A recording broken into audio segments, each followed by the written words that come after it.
एडगेड अभ्यास पुस्तिका कक्षा 6 विज्ञान अध्याय 2 के प्रश्नोत्तर हल करेंगे। अध्याय का नाम है वस्तुओं के समूह बनाना। तो चलिए हम इसके प्रश्नोत्तर देख लेते हैं। यहाँ पर सबसे पहले प्रश्न नंबर 1 में बहुविकल्पीय प्रश्न दिए हैं। इसके अंतर्गत प्रश्न नंबर 1.1 है, सही विकल्प चुनकर लिखिए। तो नंबर 1 पर है, वह पदार्थ जो पारदर्शी जल में अघुलनशील एवं जिसमें से प्रकाश की किरण आर पार निकल जाती है, निम्न में से होगा। ऑप्शन ए कांच का टुकड़ा, ऑप्शन बी रेत, ऑप्शन सी नमक, ऑप्शन डी लकड़ी। तो इसमें सही ऑप्शन है ऑप्शन ए कांच का टुकड़ा। चलिए हम आगे बढ़ते हैं। प्रश्न नंबर 2 है, दी गई वस्तुओं में से उनके गुण के आधार पर असंगत वस्तु को पहचानिए। ऑप्शन ए है ताला, ऑप्शन बी कील, ऑप्शन सी लोहे की छड़, ऑप्शन डी प्लास्टिक की डोरी। तो सही ऑप्शन है ऑप्शन डी प्लास्टिक की डोरी। चलिए अगला तीसरा प्रश्न देखेंगे। लोहे से बनी साइकिल की चाबी को किस में डुबोकर रखने पर वह अपनी चमक खो देगी। ऑप्शन ए सरसों का तेल, ऑप्शन बी शीतल पेय, ऑप्शन सी नारियल तेल, ऑप्शन डी केरोसिन। तो इसमें सही ऑप्शन है ऑप्शन बी शीतल पेय। चलिए चौथे प्रश्न पर आते हैं। वह पदार्थ जो कठोर, चमकदार एवं अपारदर्शी हो, निम्न में से ऑप्शन ए कांच की प्याली, ऑप्शन बी प्लास्टिक का खिलौना, ऑप्शन सी स्टील का चम्मच, ऑप्शन डी पुस्तक। इसमें सही ऑप्शन है ऑप्शन सी स्टील का चम्मच। उत्तर में हम लिखेंगे स्टील का चम्मच। इसके बाद पांचवा देखेंगे, निम्न में से कौन सी वस्तुएं पारदर्शी होंगी।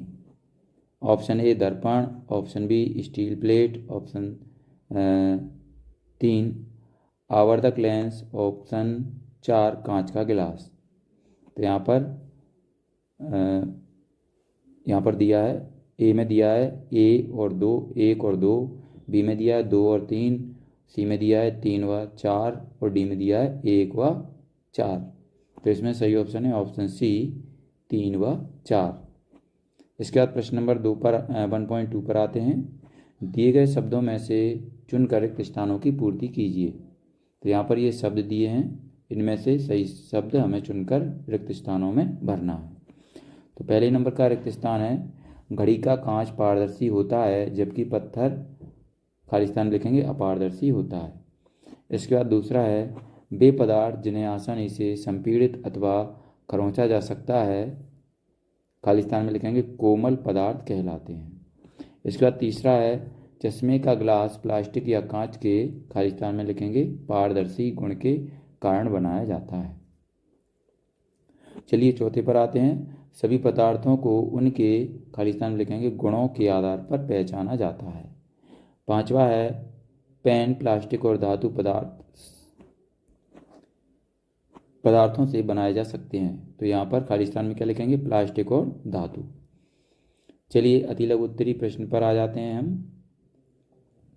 अति लघु उत्तरी प्रश्न में प्रश्न नंबर 3 है, यदि हम पदार्थों के समूह न बनाएं तो क्या प्रभाव पड़ेगा। तो उत्तर में हम लिखेंगे, यदि हम पदार्थों के समूह न बनाएं तो हमें उन्हें ढूंढने और उनके गुणों का अध्ययन करने में असुविधा होती है। चलिए प्रश्न नंबर 4 पर आते हैं। पहेली अपने दादाजी के साथ टॉफी खरीदने दुकान गई तो वहाँ उसने देखा कि सभी टॉफियाँ कांच की बोतलों में रखी गई थीं। कारण बताइए कि दुकान में सामान कांच की बोतलों में क्यों रखा जाता है। तो उत्तर में लिखेंगे हम, ताकि खरीदार चीज़ों को आसानी से देख सके और खरीद सके। प्रश्न नंबर 5 पर आते हैं। दिए गए पदार्थ से मिलकर बनी विभिन्न प्रकार की वस्तुओं की सूची बनाइए। यहाँ पर पदार्थों के नाम दिए हुए हैं, पदार्थों से बनी हुई वस्तुओं के नाम यहाँ पर लिखना है। तो यहाँ पर देखिए, लकड़ी से क्या बनता है, कुर्सी, टेबल, हल, पहिया, स्केल। और कागज़ से क्या बनता है, खिलौने, कभी किताबें, लिफाफे, कैलेंडर। चमड़ा से क्या बनता है, जूते, चप्पल, purse, bag, belt, cover. Plastic से क्या बनता है, खिलौने, टेबल, कुर्सी, बाल्टी, स्केल। रुई से क्या बनता है, पैंट, चादर, तकिया, पर्दे।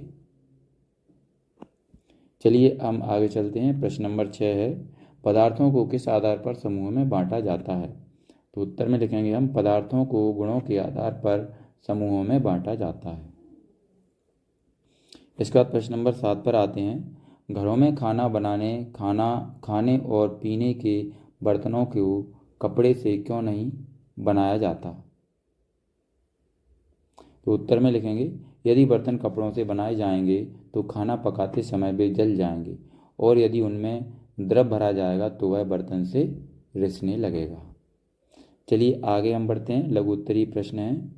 प्रश्न नंबर 8 है, लोहा एवं रबर के कठोर या कोमल पदार्थ की पहचान किस प्रकार की जा सकती है? तो उत्तर में हम लिखेंगे कठोर, या यहाँ पर लिखेंगे कोमल। कोमल पदार्थ की पहचान पदार्थ को संपीड़ित एवं खरोंच कर की जाती है। कोमल पदार्थ संपीड़ित हो जाता है, जबकि कठोर पदार्थ संपीड़ित नहीं होते हैं। इसके बाद प्रश्न नंबर 9 है, चमकदार द्युतिवान पदार्थ जैसे आभूषण एवं बर्तन कुछ समय तक खुला रखने पर अपनी चमक क्यों खो देते हैं? चमकदार पदार्थों के नाम लिखिए। तो उत्तर में हम लिखेंगे, चमकदार पदार्थ वायु तथा नमी की अभिक्रियाओं के कारण अपनी चमक खो देते हैं। इसके बाद प्रश्न नंबर 10 आता है, निम्नलिखित द्रव जल में पूर्ण रूप से मिश्रित होते हैं या नहीं? जल में मिलाकर पहचानिए एवं लिखिए। सिरका, नींबू का रस, सरसों का तेल, नारियल तेल, केरोसिन, दूध। तो हम उत्तर में लिखेंगे, सिरका तथा नींबू का रस जल में मिश्रित हो जाता है, जबकि सरसों का तेल, नारियल का तेल एवं मिट्टी का तेल जल में मिश्रित नहीं होता है। चलिए हम प्रश्न नंबर 11 पर आते हैं। तालिका में दिए गए पदार्थों में से कौन से पदार्थ जल में विलोड़ित करने पर पूर्णतः लुप्त हो जाते हैं तथा कौन से लुप्त नहीं होते? पदार्थ की पहचान कर लिखिए। तो एक तरफ कॉलम में दिया है पदार्थ, और यहाँ पर क्या लिखना है? जल में पूर्णतः लुप्त हो जाता है और लुप्त नहीं होता, ये हमें लिखना है। तो नमक, इसलिए क्या हो जाता है? लुप्त हो जाता है। खाने का सोडा, ये भी लुप्त हो जाता है। चलिए हम आगे बढ़ते हैं। आगे दिया है चीनी, चीनी लुप्त हो जाती है। बालू लुप्त नहीं होती। चाक पाउडर लुप्त हो जाता है। लकड़ी का बुरादा लुप्त नहीं होता। चलिए हम आगे बढ़ते हैं। प्रश्न नंबर 12 है, पहेली ने अपनी गुड़िया के लिए कागज का चश्मा बनाया, जिसे बूझो देखकर हंसने लगा। बताइए कि बूझो पहेली को चश्मा बनाने के लिए क्या सलाह देगा? तो उत्तर में लिखेंगे, बूझो पहेली को कांच का चश्मा बनाने की सलाह देगा, क्योंकि वह पारदर्शी होता है, जबकि कागज पारदर्शी नहीं होता है। अब हमारे सामने दीर्घ उत्तरीय प्रश्न आ चुके हैं। दीर्घ उत्तरीय प्रश्न में प्रश्न नंबर 13 है, पारदर्शी, अपारदर्शी तथा पारभासी को उदाहरण सहित परिभाषित कीजिए। तो उत्तर में हम लिखेंगे, पारदर्शी वे पदार्थ जिनके आर पार हम देख सकते हैं पारदर्शी कहलाते हैं, जैसे कांच, जल, हवा।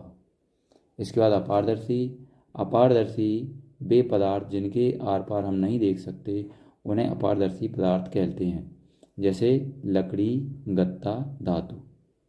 चलिए इसके बाद क्या लिखेंगे? पारभासी, पारभासी वे पदार्थ जिनके आर पार हम देख सकते हैं लेकिन स्पष्टता से नहीं, पारभासी पदार्थ कहलाते हैं, जैसे तेल, लगा कागज, बटर पेपर।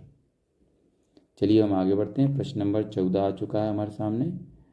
तालिका में दी गई वस्तुओं को जल में डालकर बताइए कि कौन सी वस्तु जल में तैरती है अथवा जल में डूब जाती है। तो यहाँ पर देखिए वस्तुओं के नाम लिखना है इस तरफ, और यहाँ पर जल में तैरती है या डूब जाती है वो लिखना है। तो देखिए इस तरफ कॉलम में क्या दिया है? लकड़ी, लकड़ी क्या करती है? लकड़ी जल में तैरती है। तांबे का तार जल में डूब जाता है। चाक के टुकड़े जल में डूब जाते हैं। प्लास्टिक की गेंद जल में तैरती है। नारियल तेल जल में तैरता है। कंचे जल में डूब जाते हैं। कागज जल पे तैरता है और स्पंज जल में तैरता है। फिर कांच का टुकड़ा डूब जाता है। सिक्का जल में डूब जाता है। चलिए हम प्रश्न नंबर 15 पर आते हैं।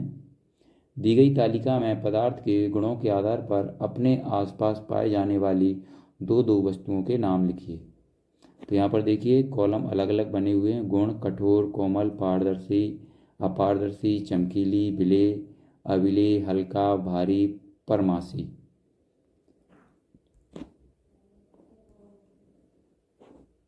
तो यहाँ पर देखिए एक नंबर पर लकड़ी लिखेंगे। कोमल होती है रुई, पारदर्शी होता है कांच, अपारदर्शी लकड़ी और चमकीली सोना। विलेय में नमक लिखेंगे। अविलेय में बालू, हल्का में रुई और भारी में लोहा। पारमासी में बटर पेपर। इसी तरीके से यहाँ भी लिखेंगे कांच, स्पंज, हवा, पत्थर, चांदी, चीनी, चाक, हवा, पत्थर, एक्सरे। चलिए इसके बाद हम आगे बढ़ते हैं। प्रोजेक्ट कार्य 1 हमारे सामने आ चुका है। तो इसमें क्या करना है, अपने आसपास के परिवेश का अवलोकन करते हुए निम्न तालिका को पूर्ण करें। क्रमांक यहाँ पर डला है इस तरफ। फिर इसके बाद खाद्य वस्तुएं हैं और दूसरे कॉलम में है अखाद्य वस्तुएं, तीसरे कॉलम में है द्युतिहीन वस्तुएं और चौथे में है द्युतिवान वस्तुएं।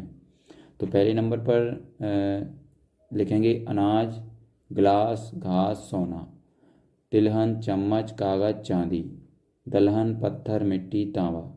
सब्जियां, कुर्सी, संतरा, शीशा। दूध, जूता, झाड़ू, जस्ता। मांस, कील, चटाई, टिन। मछलियां, लकड़ी, कपड़ा, लोहा। अंडा, सीमेंट, पत्थर, पारा। चलिए इसके बाद प्रोजेक्ट कार्य 2 है। दैनिक जीवन में उपयोग आने वाली विभिन्न प्रकार की वस्तुओं को आकार के आधार पर वर्गीकृत करते हुए तालिका पूर्ण करें।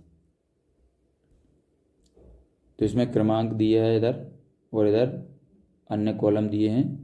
इनमें क्या क्या भरना है, वर्गाकार वस्तुएं, आयताकार वस्तुएं, बेलनाकार वस्तुएं और गोलाकार वस्तुएं लिखना है। तो चलिए यहाँ पर क्या लिखेंगे, पासा, किताब, पाइप, लड्डू, खिड़की, फुकनी, गेंद, कैरम बोर्ड। आयताकार वस्तुओं में क्या आएगा, डब्बा, बोर्ड, अलमारी, घड़ी, दरवाज़ा, कमरा। और बेलनाकार वस्तुओं में क्या आएगा, पाइप, फुकनी, बेलना, रोल, खंबा, स्पीकर, लकड़ी, सिलेंडर। गोलाकार वस्तुओं में आएगा बूंदी, बिंदी, घड़ी, स्पीकर, कटोरी, बल्ब। यहाँ पर ही हमारा अध्याय 2 समाप्त हो चुका है। तो बच्चों अगर आपको ये वीडियो अच्छा लगता है तो इसको लाइक करें, अपने दोस्तों के साथ शेयर भी करें। इसी तरीके के और भी वीडियो पाने के लिए हमारे इस चैनल को सब्सक्राइब करना ना भूलें। धन्यवाद।